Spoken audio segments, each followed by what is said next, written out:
골로새서 1장 28절 29절입니다.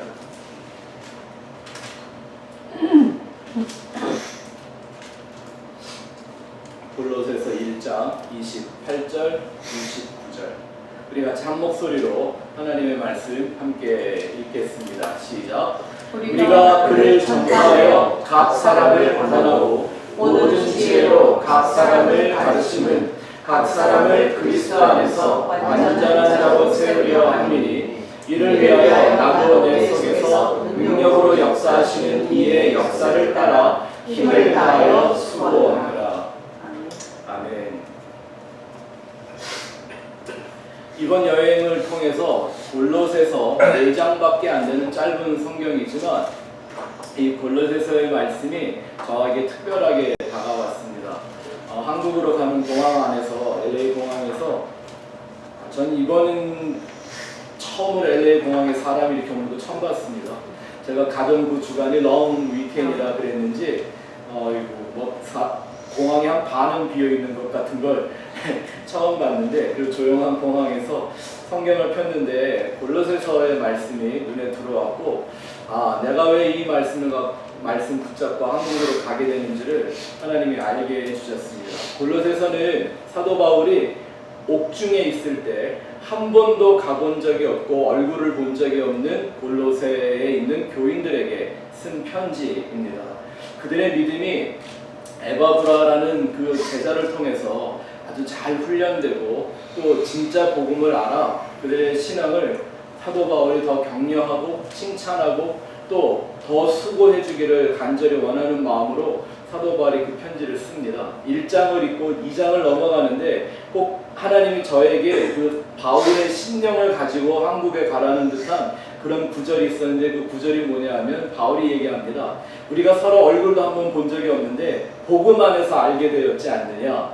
그들에게 진짜 그 복음의 진수를 더 말해주고 싶고 증거하고 싶고 또 그렇게 마음이 하나 된 성도들이 이 땅에서 하나님의 생명의 복음만을 전하는 삶을 살기를 소원합니다. 제가 이번에 가면서 특히 기대했던 건 이제 서울에서 모임을 갖게 되는 그 분들과 또 우리 포항에서 많지는 않지만 다 만나뵙지 못한 게 좀 아쉽지만 저를 알고는 계시지만 저는 한 번도 뵌 적이 없는 소문으로만 듣던 그분들과 함께 정말 골로새서 안에 있는 그 복음과 같은 내용들을 2주간 정말 축복되게 나누는 시간을 좀 가져보았습니다. 또 하나는 이제 떠나오기 전날 이틀 전이거든요. 정확하게 따지면 사실은 시간이 없어서 그냥 조용히 갔다가 조용히 오려고 동기들한테는 한국에 간다는 소리를 안 했었습니다. 근데 어떻게 이게 우연치 않게 들켜가지고 하루 만에 막 이 모임을 만들어서 동기들과 함께 떠나오기 바로 전날 하루 온종일 만나 교제하는 시간을 가졌습니다. 제가 대학을 졸업하고 처음 보는 거였거든요. 제가 목사가 되었다라는 걸 소문으로만 들었던 애들이 저게 과연 진짜 목사인가? 또 어떤 아이는 어디서 무슨 소리를 들었는지 혹시 저거 이단되지 않았나? 이래가지고 네, 나왔는데 하루 온종일 동기들을 붙들고 부흥회를 하는 그런 시간을 갖게 되었는데요. 그 모든 일정 가운데 저의 마음을 붙들고 있었던 성령의 말씀이 이 한 절의 말씀 속에 담겨 있다고 합니다. 우리가 이렇게 복음 안에서 예수 그리스도를 품고 그 진리를 증거하는 가장 중요하고 가장 최고의 목적이 무엇인가? 우리 한 사람 한 사람을 그리스도 안에서 완전한 자로 세우는 겁니다. 아멘. 아멘. 한번 따라해 보시죠. 그리스도 안에서 완전한 자. 그리스도 안에서 완전한 자. 그리스도 안에서 완전한 자. 그리스도 안에서 완전한 자. 옆에 사람한테 빨리 말해 주시기 바랍니다. 당신은 그리스도 안에서만 완전합니다. 당신은 그리스도 안에서만 완전합니다. 믿으십니까? 아멘. 설교 다 했습니다. 그게 제목이고 주제인데요. 이 의미를 우리가 좀 알고 가면 좋을 것 같습니다. 제가 이번 한국 여행을 통해서 정말 하나님께 감사드렸던 건 이렇게 변질된 기독교가 판치는 시대 가운데 아직도 진짜 복음을 향해 정말 그 참 예수 그리스도를 만나기 위해 몸부림치고 방황하고 목말라 사모하는 영혼들이 곳곳에 숨어 있었다라는 겁니다. 마치 이런 것과 같았습니다. 만나는 사람들마다 그들의 마음과 간증과 기도의 제목, 그들의 고민 이런 걸 들어보면 답을 이렇게 한마디로 줄일 수 있을 것 같아요. 가짜 복음에 이젠 질려서 이젠 진짜 복음을 좀 알고 싶고 믿고 싶고 그 일을 위하여 자기의 삶을 다 드리고 싶은 겁니다. 가짜 복음에 질려서 진짜 복음을 찾고 있는 많은 영혼들을 만나볼 수 있게 되었습니다. 제가 이번에 이렇게 만났던 많은 사람들은 적어도 기독교라는 틀 안에서 30-40년 이상을 살았던 기독교의 베테랑들입니다. 교회 오래 다녔고요. 만나는 사람마다 다 전직 권사, 장로였었고요. 정말 어떤 분들은 복음에 사모하는 열정 가운데 막 신학교까지 공부한 사람이 있었습니다. 그리고 서울 모임에서 정말 감사했던 것 중에 하나는 뭐냐면 신천지 출신이 저희 설교를 듣고 변화돼서 그 모임에 나왔습니다. 제가 얼마나 놀랬는지. 아직도 이렇게 그냥 이게 신앙이거니 이게 믿음이거니 이것이 구원이거니 하고 교회를 출입하는 사람들이 많고 그 사람들을 이용해서 어떻게 하든지 자신들의 사리사욕을 채우려고 하는 이런 변질된 기독교가 판치는 시대 가운데 이제라도 진짜 복음을 목말라 사모하는 그런 사람들이 있었습니다. 그들의 간증과 그들의 나눔과 하나같이 이런 얘기를 했었습니다. 어떻게 교회를 다니고 예수를 믿는다고 성경을 배우는 시간이 길어지면 길어질수록 오늘날 교회들이 일반적으로 가리키는 그런 내용들에 대하여 더 확신이 생기고 내 안에 계시다고 하는 그 예수가 더 분명해지고 나를 이끌어가고 있는 그 생명의 능력과 진리가 내 안에서 더욱더 확고해지는 게 아니라 우리 그런 얘기 늘 듣잖아요. 예수 믿으면 막 삶에 감사와 기쁨이 넘치게 됩니다. 막 이런 얘기요. 아니 그러면 10년 믿을 때보다 20년 믿을 때 감사와 기쁨이 더 많아져야 되고 교회 생활이 더 행복해야 되고 그래야 되는 거 맞지 않나요? 20년 때보다 30년 차가 되면 막 그 살면은 정말 뭐 누가 흔들어 넘어뜨릴 수 없는 감사와 기쁨이 충만해야 되는 거 아닙니까? 근데 어떻게 시간이 지나가면 지나갈수록 그런 약속들이 이루어지는 게 아니라 왜 교회 생활이 이렇게 점점 힘들어지냐라는 거였습니다. 어떤 분들은 말하기를 사회생활보다 교회 생활이 더 어렵대요. 지금 이제 저희 나이 또래가 보니까요, 다들 자기 분야에서는 또 자기가 속해 있는 조직에서는 다 이제 이 탑에 약간 갑의 위치에 있는 사람들이 되어져 있더라고요. 사회에 나가서는 이제는 그 어려운 사회생활을 거쳐서 자기가 원하는 목표까지도 왔는데도 불구하고 교회 생활은 여전히 힘들고 어렵다라는 겁니다.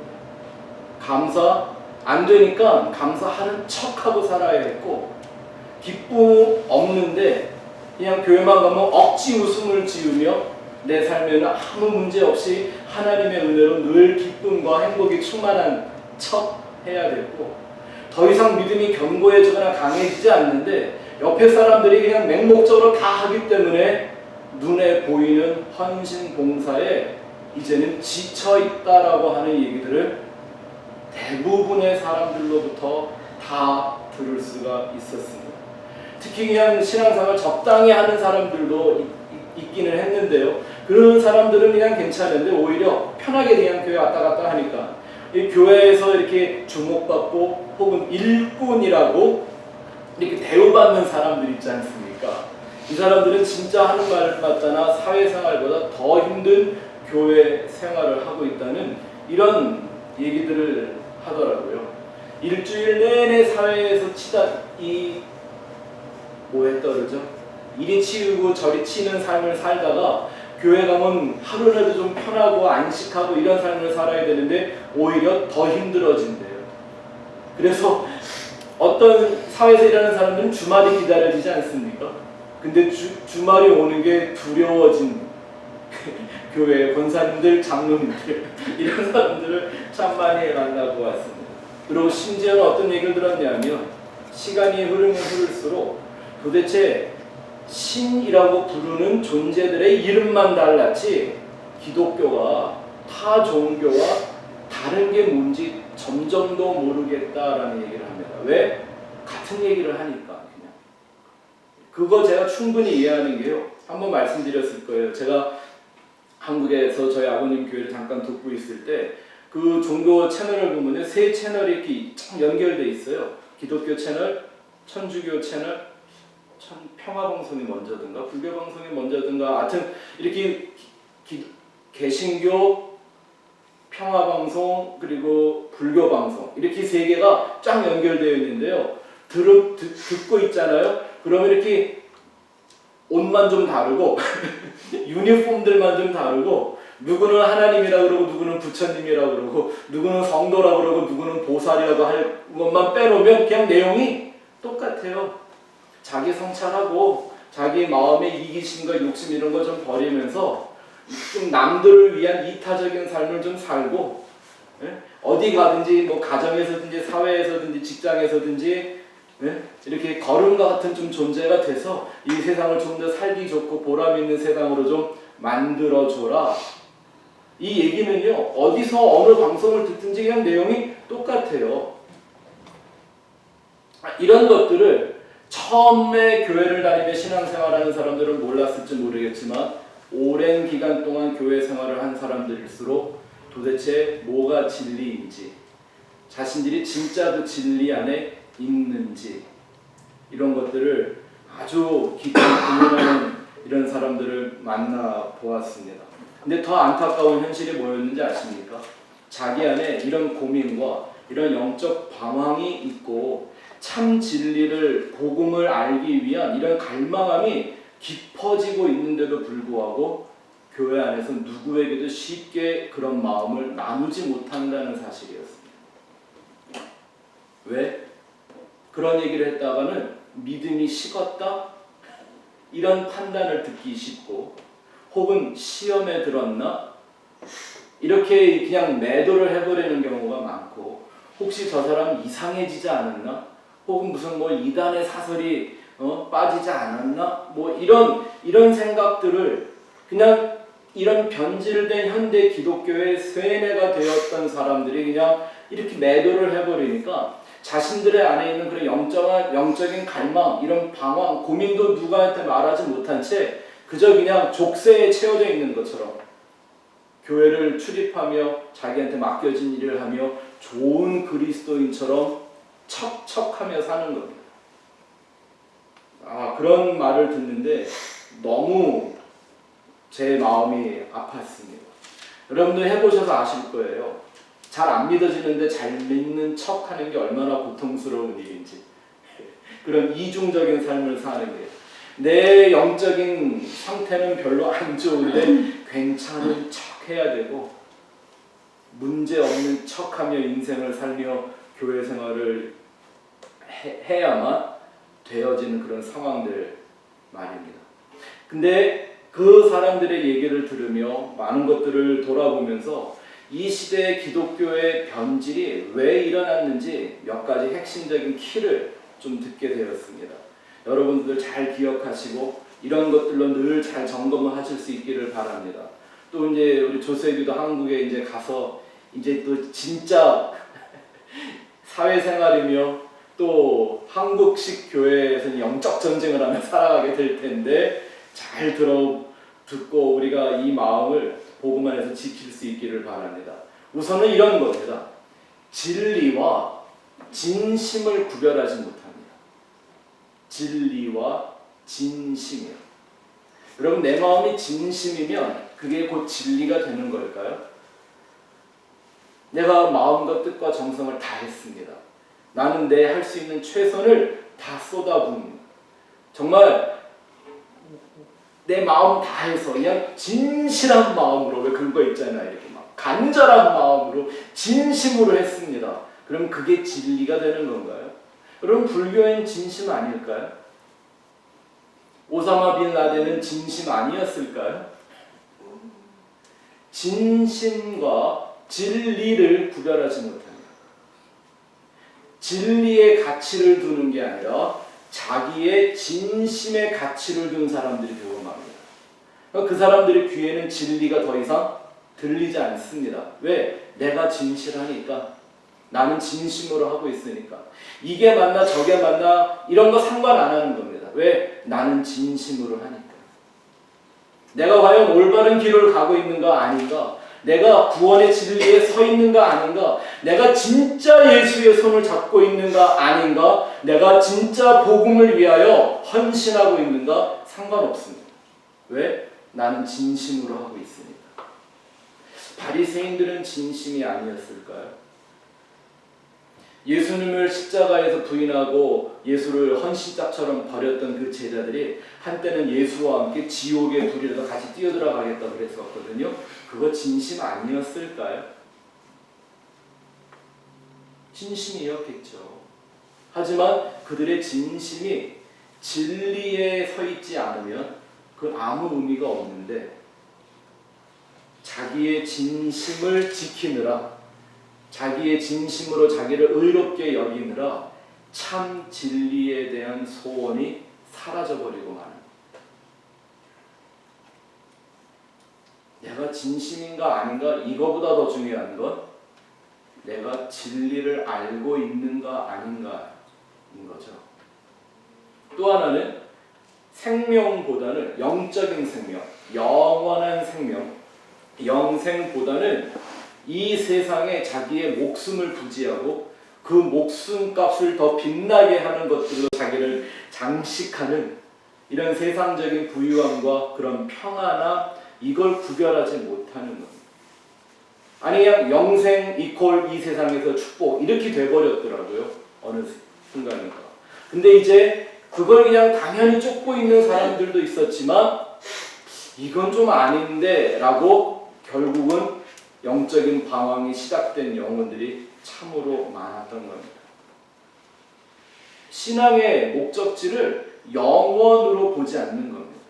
그냥 그 사람들은 마치 영원이라는 게 언젠가 내가 막 보험 들어놓으면 때가 되면 그거 되찾는 것처럼 그냥 올 줄로 생각하고 있고, 우선은 내 발등에 떨어진 불부터 끄며 살아야 된다 이렇게 생각하는 겁니다. 그거 기독교 맞아요? 발등에 불 끌어 예수님 오셨나요? 아니요. 성경에 보면 예수님은 오히려 불을 끌어오신 분이 아니라 불을 질르러 왔다고 그러셨잖아요. 내가 이 세상에 불을 던지러 왔다고 그랬어요. 왜? 불나야 다 나가니까. 그죠? 여러분 여기 불나 보십시오. 에이 뭐 꺼지겠지 하고 앉아 계실 거예요? 네? 아마 제일 먼저 튀어나갈걸? 나는 어떻게 내 집이니까 불 꺼보려고 그러지, 남의 집 불 끄려고 목숨 거는 사람들 없을 거 아닙니까? 여기 이 세상 내 집 아닌 거 맞아요? 근데 아직도 여기를 내 집이라고 생각하다 보니까 영원한 것을 더 이상 목적하지 못하고 그저 눈앞에 보이는 세상을 위해 살더라는 겁니다. 교회가, 세상 사람들이 그러는 건 충분히 이해가 되는데, 그 세상으로부터 우리를 구원하러 오셨다고 하는 그 예수와 그 십자가를 믿는다고 외치는 사람들이 그렇게 살고 있으니 문제라는 거예요. 그게 기독교가 돼버렸어요. 그러니까 사람들이 진짜 교회, 에클레시아가 되기보다는 그 교회라는 조직을 섬기는 자들이 되는 거예요. 한국에서는 이런 말을 잘 안 쓰나 봐요. 제가 만났던 뭐 서울 분들, 포항에 계신 분들, 우리 동기들, 뭐 전화로 상담하시는 분들, 그들이 다 이렇게 한마디를 했더니 이렇게 마음에 어디 후련함을 느끼시더라고요. 그러니까 왜 그런 거 있잖아요. 나는 못하지만 누가 대신해주는 이렇게 대리만족 있는 거. 가끔 여러분들 왜 한국 영화 보면 요즘 영화에 욕들 많이 하잖아요. 그거 들으면 이렇게 나는 안 해도 신나지 않아요? 막 속이 후련하지 않아요? 네? 아니신가요? 네. 이런 거 있잖아요. 그런 것처럼 제가 이 한마디를 했더니 교회 우상주의에 빠지지 마십시오. 감히 어떻게 교회를 우상이냐고 라고 말이라도 하겠느냐라 이런 생각들을 하고 사시더라고요. 아니 내가 그 에클레시아라고 하는 교회 예수님의 몸이 되지 않고 그 조직을 섬기는 건 그거 자체가 우상이잖아요. 그죠? 십자가의 도가 내 안에 있지 않은데 그 십자가의 형상 섬기면 그 십자가가 우상되는 거잖아요. 네? 나를 낳아주신 부모와 조상들을 존경하고 기억하고 사랑하면 괜찮은데 그 앞에 머리 숙여 조아리고 빌면 우상이 되는 거잖아요. 교회를 그렇게 우상으로 만들어 우상처럼 섬기고 목사나 목회자들, 사역자들의 무슨 신주 떠받듯이 우상시하는 이런 일들 말입니다. 이게 한국 교회 안에 팽배하더라고요. 저나 제 동기들이 만났을 때요, 서로 막 주체할 수 없는 쾌감을 느꼈던 게 뭐냐면 얘네들이 감히 어디서 목사한테 야 이래가면서 이름 불러가면서 목사와 독대를 합니까? 더군다나 다 어지간하면 큰 교회들 안에서 사역을 하고 있는 사람들이다 보니까 언감생심 그 유명해진 그 대형 교회 목사들한테 못 그래보죠. 근데 동기니까. 근데 또 저는요, 제가 사역을 시작한 이후로 친구와 앉아서 이렇게 대화해보는 게 처음이거든요. 사역자가 되니까 나를 바라보는, 나를 후원해주고 동역을 해주는 성도들, 그리스도 안에서의 이런 형제 자매들은 많이 만나봤지만 정말 그냥 모든 거 다 내려놓고 마음과 마음으로만 나눌 수 있는 친구 안 만들어지더라고요. 동갑내기를 만나도 나는 사역자고 그는 평신도고 이렇지 이게 친구 관계가 잘 안 되더라고요. 근데 막 거기는 뭐 목사, 권사, 집사 이런 것도 없어요. 그냥 다 예? 30년 전 우리가 불렀던 이름 불러가며 신앙에 대해서 진지하게 토론을 해볼 수가 있었습니다. 어떤 아이가 그 자리에서 간증을 합니다. 야, 김 목사야, 맞다. 나한테 지금까지 오르간이 우상이었다. 그게 예배가 아니라는 걸 알고 있었는데 놓을 수가 없었다라는 거예요. 자기 사명인 줄 알고. 얼마나 지쳐들 있는지 참 안타까웠습니다. 마지막으로 한 가지만 더 말씀을 드리면 믿음에 헌신하기보다 진짜 참 믿음, 구원에 이를 만한 그 믿음이 무엇인가에 대해서 헌신하기보다는 그저 자기를 증명하는 열심에 빠져 있습니다. 나는 교회 와서도 난 잘하는 사람이야 이런 거 있잖아요. 난 잘 믿어. 그러니까 나는 세상에서도 잘 될 거야. 이런 이상한 믿음이 교회를 가득 채우고 있었습니다. 믿음의 주체가 내가 아니라는 것조차도 모르고 있습니다. 믿음의 주체는 하나님이죠. 아멘. 우리는 어떤 믿음으로 구원받는다고요? 누구의 믿음? 나의 믿음, 하나님의 믿음. 과연 나의 믿음으로 내가 천국까지 갈 수 있을까요? 네? 아니 내 믿음으로는 여기 태평양도 못 건너잖아요. 네? 누구의 믿음이 나 같은 죄인을 하나님의 아들로 거듭나게 하셔요? 그건 하나님만이 하실 수 있는 거잖아요. 그러니까 우리 신앙생활의 주체는 내가 뭐 하는 거 아니잖아요. 그 하나님이 정해놓으시고 하나님이 이루어 놓으신 걸 깨닫고 발견하고 그걸 누리는 거죠. 나를 증명하려고 수고하고 무거운 짐을 지는 게 아니라 그런 걸 통해서 결국은 나에게 쉼을 주고 안식을 주시는 예수 앞에 나아가는 게 이게 진짜 기독교의 신앙이고 우리의 신앙 생활이 되어야 하죠. 우리가 하나님한테 뭘 해드리는 게 아니라 하나님이 하시는 걸 우리는 당하며 누리며 살아야 하는 거죠. 아멘? 아니, 그래야 기쁘고 감사하고 그러죠. 아니 아무것도 부족한 게 없다고 하는 그 양반을 위해서 내가 뭐라도 자꾸 해주려고 그러니까 힘들고 어렵지. 네? 걱정하지 마세요. 우리가 뭐 하나님한테 그렇게 해줘야 될 만큼 하나님 이렇게 뭔가 부족하거나 뭐가 필요하거나 그런 분 아니세요? 아멘? 아멘. 오히려 우리한테 뭔가를 주려고 많은 걸 예비하고 계시는 분이죠. 그건 누려야죠. 아니 은혜로 공짜로 다 주겠다는데 아우 필요 없어요. 내가 열심히 할 테니까 잘하면 찔끔찔끔 상 주세요. 이렇게 신앙생활을 하면 그거 기독교 맞아요? 그러냐 얼마나 힘들겠어요. 얼마나 불안하겠어요.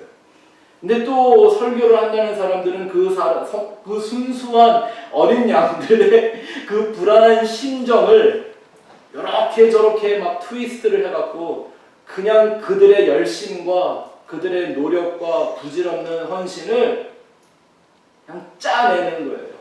그래서 막 어마어마한 교회들을 지어놓고 일주일 내내 비어있는 건물을 그렇게들 하고 있는 거죠.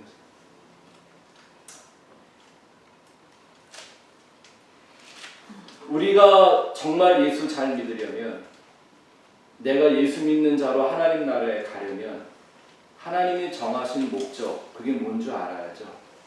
왜 예수를 그리스도로 우리에게 보내셨는가? 왜 하나님이 굳이 인간의 몸을 입고 그리스도의 형상으로 세상에 나타나셔야만 했는가? 그 이유와 목적을 분명하게 알아야 하는데, 오늘 골로새서의 2절의 말씀이 우리한테 정확하게 이 얘기를 해주고 있죠. 우리 모든 성도가, 모든 교회가 정말 수고하고 능력으로 역사해야 될 일이 하나가 있는데, 그게 뭐예요?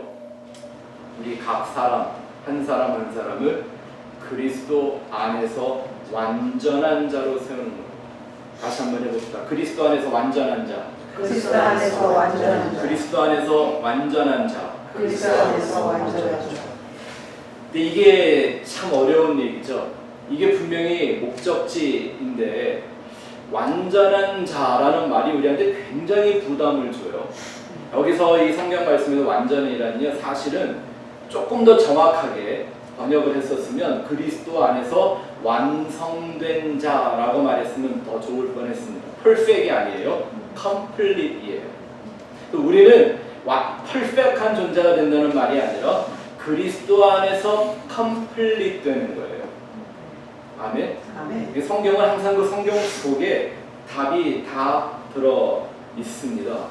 근데 우리가 이 완전함이라는, 완성이라는 거에 대해서 제일 큰 어려움은 뭐냐면, 우리는 완전한 걸 본 적이 없어요. 경험해 본 적이 없어요. 그러니까 사실 완전이란 말은 쓰지만 완전히 뭔지 몰라요. 그죠? 이 세상에 완전한 게 뭐 있나요? 완전해 본 적 있으세요 혹시? 네? 여러분들은 완전한 어머니이세요? 세상에 어머니는 나만 같으면 돼. 내가 완전한, 내가 모델이야, 내가 완전한 표본이야, 뭐 이런 거예요. 그래요? 아버지들은, 여기 아들들은 어때요? 한 번이라도 완전한 아들이 되어본 적 있나? 어쨌든 A-만 받아도 그건 불완전이잖아.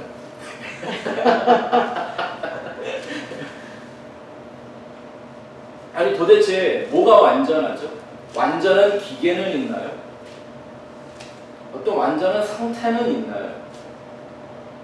하나님이 이렇게 스스로 조성해 놓으신 것 외에는 우리는 완전한 게 뭔지를 몰라요. 완전한 걸 경험도 본 적도 없어요. 앞으로도 없을 거예요.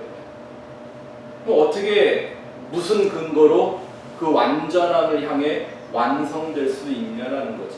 그러니 뭔지도 모르는 그 완전을 우리가 노력해서, 우리가 힘쓰고 애써서 이루어낼 수 있는 걸까요? 하나님이 인생에게 율법이라는 엄청난 명령과 계명을 주신 이유가 뭐라고 했죠? 나는 절대 완전하지 않은 존재라고 깨닫게 하시기 위함이라고 그랬잖아요.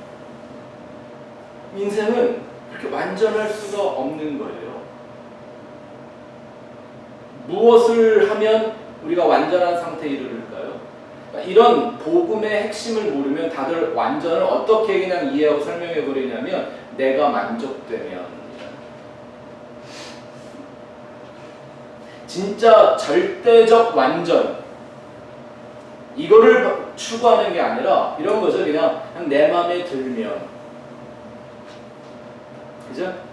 그냥 내가 뭐 이렇게 확 싫고 미운 게 좀 없으면 그냥 이 정도면 됐어 라는 수준 안에서 완전을 찾는 거죠. 이게 얼마나 마귀적인 마음입니까? 이게 선악과 따먹은 인간의 죄악의 본성이 그냥 내 마음에 들면 그게 완전한 거야 이렇게 생각합니다. 그래서 성경은 완전이라는 말을 의라는 말하고 똑같이 사용하죠. perfection, complete이라는 말을 righteousness라는 말과 동일하게 사용하는 겁니다. 그래서 하나님이 우리를 의롭게 여기시면 그게 결국 뭐 하는 거예요? 그게 완전한 거예요. 그게 하나님 안에서 완성된 거예요. 그렇죠? 아멘? 아멘? 우리가 어느 정도까지 이거를 깊이 생각하고 깨달으면 좋으냐면 아니 내가 이렇게 아무것도 안 하는데 하나님이 나를 완전하게 여길 수 있나? 아멘 할 수 있어요. 내가 이렇게 실수가 많고 내가 이렇게 부족하고 연약한 사람인데도 내가 하나님 보시기에 의롭고 완전한 사람이 될 수 있나? 아멘 이렇게 해요. 왜? 그게 은혜잖아요. 내가 뭘 해서 하나님이 나한테 조금이라도 좋은 점수를 준다? 이거는 보상을 하는 거지 은혜가 아니잖아요. 그게 비슷한 말 같지만 은혜와 완전히 거꾸로죠. 완전히 반대되는 개념이라는 건 잘 알고 계시잖아요. 그러니 하나님은 그 은혜를 우리에게 믿는 자에게 그 은혜를 믿는 자에게 그냥 거저 부어주신다니까요. 근데 이게 너무 쉬우니까 못 믿어.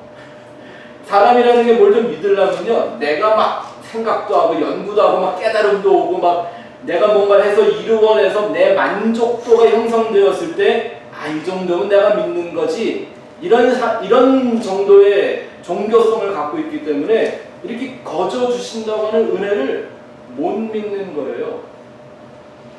제가 이번 여행을 통해서 특히 우리 동기들을 만나서 간증을 하고 대화를 하는 동안에 제가 지난 30년 동안 발견하지 못했던 걸 하나 발견한 게 있었습니다. 내가 오는 날 하나님에 대해서, 예수에 대해서, 십자가와 그 복음과 진리에 대해서 요만큼 깨달을 수 있었던, 조금 남다르게 깨달을 수 있었던 까닭이 무언가? 저는 시작부터가 그냥 은혜였더라고요. 제가 보니까. 네? 제 간증을 처음 듣는 동기들이 있었어요. 걔네들이 하는 말이 그거예요. 야, 우리는 그렇게 매일 기도를 하고 막 새벽 기도하고 뭐 부흥회 맨날 하면 뭐 안 빠지고 나가고 특세하고 그래도 예수님이 머리카락 하나도 안 보여주셨는데 어떻게 너는 그냥 만났냐? 그러니까 저는요, 일반적으로 기독교에서 말하고 있는 이런 원리들을 완전히 깨부신 하나님과의 관계가 만들어졌더라고요. 시작부터가. 저는 하나님을 만나고 싶고 기도해 본 적도 없고요. 오히려 도망가려고 그랬죠. 버리고 싶었고요. 네.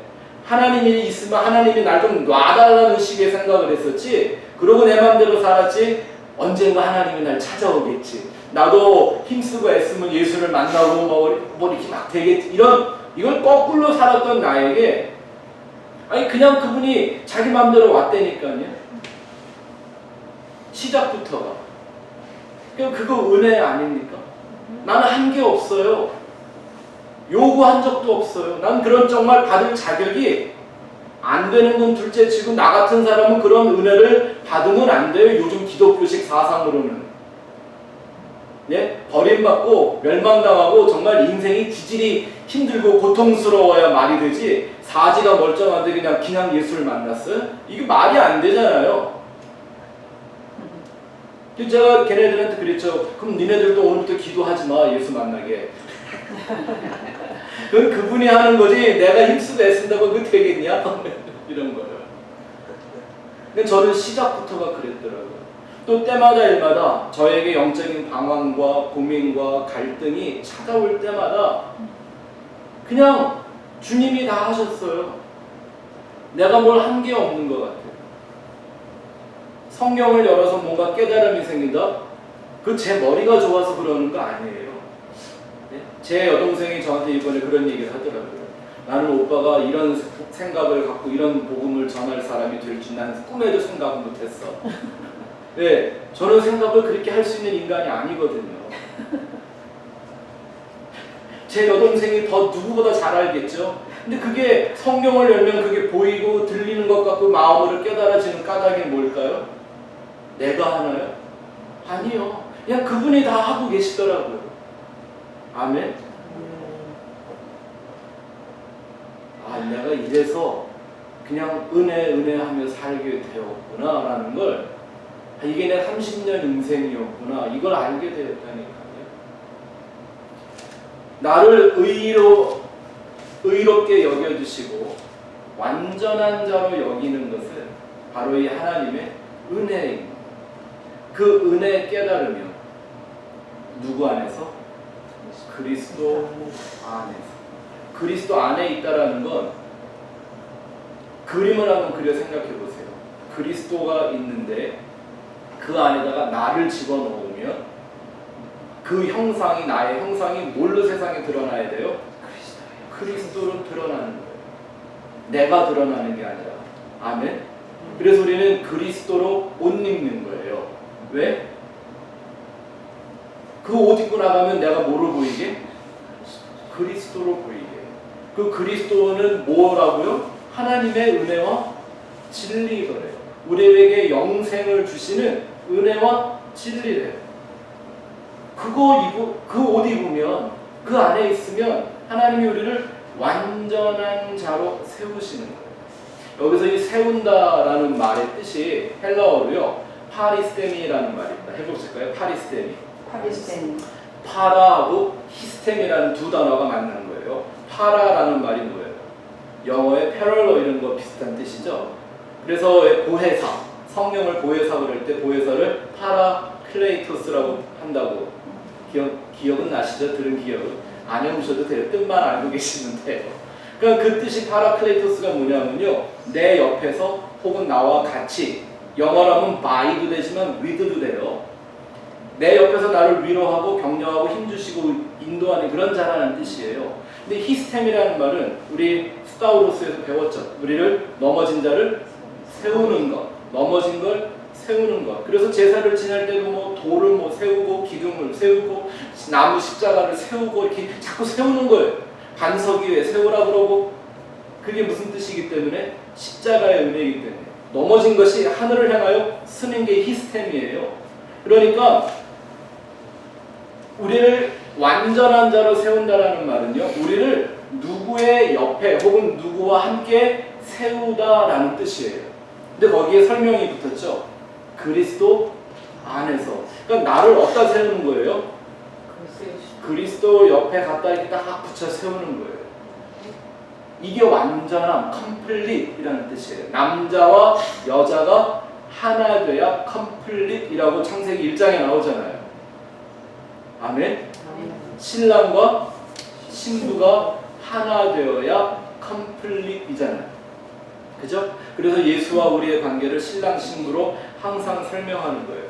근데 여기에 이런 공식 하나를 꼭 기억하셔야 합니다. 공식이 있어요. 자, 수학적 공식이니까 잘 생각해 보세요. 이거 되게 심오하고 어려운 거예요. 완전에다가 불완전을 더하면 결과는 완전이에요, 불완전이에요? 이거 보세요. 주님은 완전하시고 나는 불완전하다면서요. 그죠? 완전한 거에 불완전한 걸 딱 붙이면 이건 완전이에요, 불완전이에요? 너 말 어렵다 그랬지. 완전. 보세요. 완전한데 완전한 거에다가 불완전을 붙이는 순간 불완전이 돼버리죠. 진리에다가 거짓을 조금만 집어넣어도 이거는 거짓이 되잖아요. 그래서 성경에 1.1획도 바꾸면 안 된다 이런 말씀이 나온 거잖아요.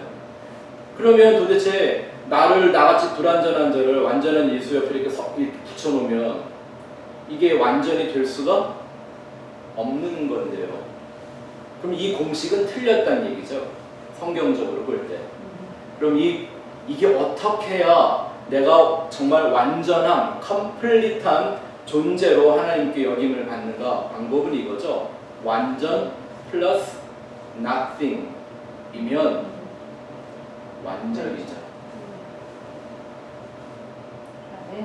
It's so profound, right?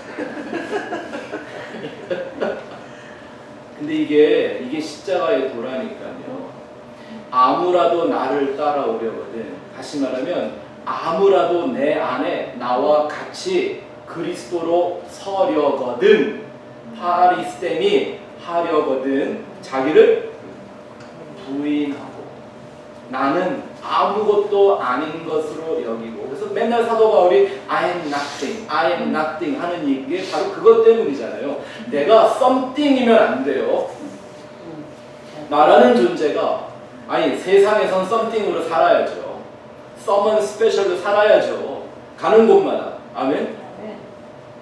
하지만 그 은혜 안에서는 나는 하나님 은혜 안에서는 난 그저 그냥 아무것도 아닌 존재예요. 티끌도 아닌 거죠 사실. 예? 불면 사라질 안개 정도도 안 되는 거죠. 아무것도 아닌 존재로 여기고 그 십자가 그 언약을 붙들고 예수와 쓰면 완전 더하기 nothing이면 이게 완전이잖아요. 아멘. 왜 우리가 예수 안에서 끝없이 불완전한 존재로 나타나냐 하면 nothing이 안 되기 때문에 그래요. 나를 자꾸 something으로 주장하고 싶어서 그래요. 예수님의 제자들이 그의 그 최고의 하나의 예의죠. 3년 반 동안 이런 김목사 아니라 진짜 하나님이고 말씀이시고 천지를 창조하신 그 예수한테 직접 듣고 배웠단 말입니다. 막 책망까지 당하고요. 때로는 같이 막 병도 고치고 다 그랬었는데도 불구하고 제자들이 예수님이 십자가에 달리시기 전까지는 예수와 안에서 완전한 자가 되지 못했던 까닭이 뭐예요? 예수님을 따라다니면서 절대 낙띵이 안 돼요. 꼭 자기들이 썸띵이 되어야 하는 거예요. 나는 우편에 너는 좌편에. 내가 너보다 하나님 나라에서 큰 자 될 거야. 뭐 이런 거예요. 예? 그 하나님의 나라는 저 영원한 하나님의 나라 아니고요. 세상의 하나님의 나라가 이루어지면 뭐 이런 거죠. 이렇게 썸띵으로 자기를 여기다 보니까 절대 그리스도와 완전해질 수 있는 나땡이 안 됐던 거예요. 근데 언제 가능해졌죠? 예수의 십자가와 부활이 완성되고 그를 통하여 그리스도의 영이 그 사람들에게 임했습니다. 어떻게? 급하고 강한 바람소리처럼. 그게 뭡니까? 내 안에 있던 모든 잡소리들을 그냥 싹 다 날려버리는 바람소리인 거예요. 또 불의 혀가 각 사람 위에 임했다 그랬습니다. 내가 가지고 있던 모든 나 자아에 대한 불순물들이 그 불로 소멸된 거예요.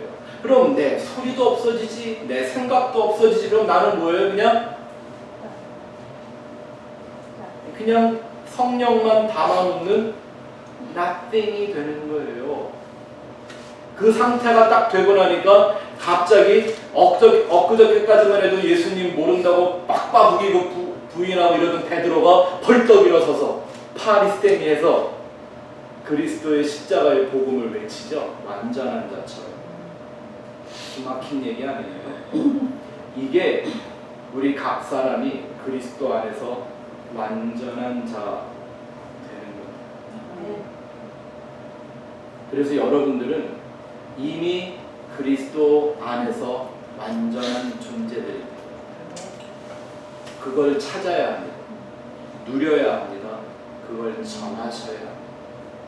그때 진짜 진리만 줄 수 있는 거룩한 자유와 참된 기쁨과 멈추지 않는 감사와 찬양이 여러분의 삶을 채우게 될 것입니다. 그 성경에 보면 아무것도 안 한 사람들이, 절대 예수와 같이 쓸 수 없던 사람들이 예수와 함께 성으로 구원받은 얘기들이 나오는 거예요. 이를테면 가늠하다 현장에서 붙들린 여인 말입니다. 이건 바리새인들이 아마 덧을놓은 것 같아요. 일부러 함정을 파놓고. 그래서 여러분, 간음은 여자 혼자 못하죠. 그죠? 이 간음이라는 자는 꼭 혼자는 못하는 거예요. 둘이 해야지. 그죠?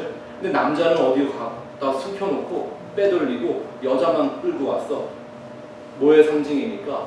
율법이라는 죄를 뒤집어 씌워서 예수 앞에 끌고 와갖고 예수가 어떻게 했어요?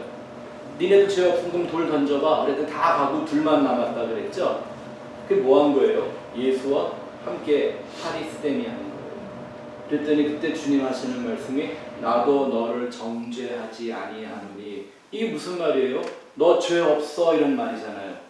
죄 없어 그러면 뭐가 됐다는 얘기예요? 죄인이 아니라 너는 내 안에서 의인이야 이제. 아무도 너를 정죄하지 못해. 뭐죠? You just become complete in me 이런 거죠. 너는 내 안에서 완전한 자야. 솔로몬 왕이 술람미를 볼 때 그랬죠. 술람미가 뭐 했나요? 다른 공주들보다 이뻤나요? 교양이 넘쳤나요? 아니요. 그냥 불쌍하고 못생긴 포도원지기였어요. 그냥 술람미가 내 사랑한 어여쁜 자야. 너는 내 안에서 완전한 자다. 이렇게 하니까 그냥 그 여인은 그냥 완전한 거예요. 다른 사람이 볼 때 하나도 안 완전한데. 맞습니까? 혈루병으로 고생하던 그 여인이 예수의 옷자락이라도 만져보겠다고 곁에 와 그 옷자락을 붙들고 쓰는 순간 그 여인에게 치유의 능력이 임합니다. 더 극적인 장면은 십자가와 예수님 십자가 하나만 있는 게 아니었죠.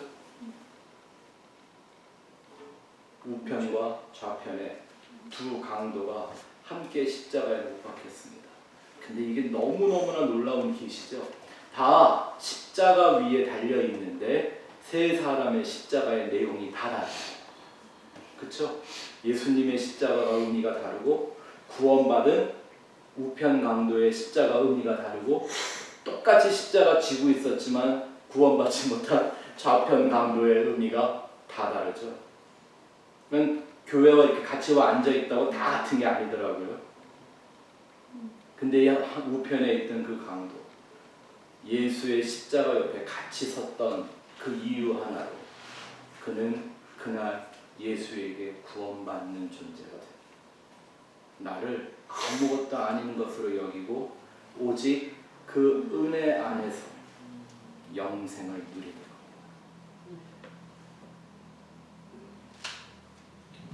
여러분 한 분 한 분은 이렇게 그리스도 안에서 컴플릿 되는 존재인 줄을 믿습니다. 그 은혜를 누리시고 그 사랑을 찬양하며 여러분 삶 속에서 이루어지는 그 그리스도의 영의 능력을 날마다 기뻐하는 분들 되시기를 축원합니다. 기도하겠습니다.